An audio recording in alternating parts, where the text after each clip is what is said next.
You know, one of the phrases Sam used to say is, how do you get ordinary people to do extraordinary things? You treat them as if they're extraordinary already. I mean, this isn't rocket science, but it's about what's in our heart. It's about what's in our gut that really makes a difference. Now watch this one. I'll phrase this last one in a line of sight. We had the chance to work on the opening of the Grand Floridian at Disney and the property there. First foray into a 5-star hotel. Beautiful piece of property, but we wanted to open a team in which you wanted to build your nucleus around Disney people, but you couldn't raid everybody, so you had to build a nucleus and then hire in new hires. So we wanted to build a good team around it, so we had them identify. This is the first 4-star hotel, so they wanted to identify who are your best performers in different jobs around the Disney community here in hotels. And we interviewed this one housekeeper who was selected to be part of the staff. Top performers in housekeeping, right? So we interviewed her.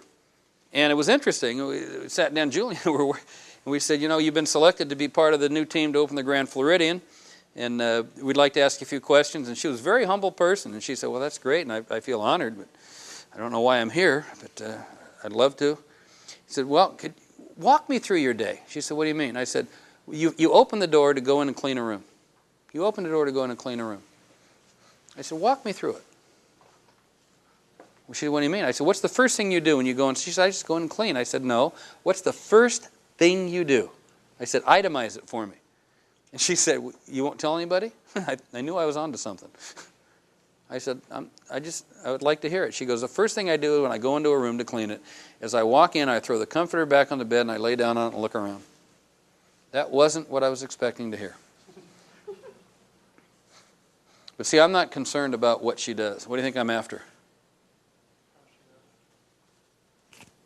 Close. Why she does it. Why she does it. As human beings, we're psychological, all right? But we're psycho before we're logical. And I think if you think about that, it rings true.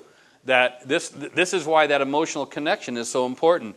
That, and I don't want to go too much in detail on the human anatomy, but the emotional side of our brain is much more mature than the rational side.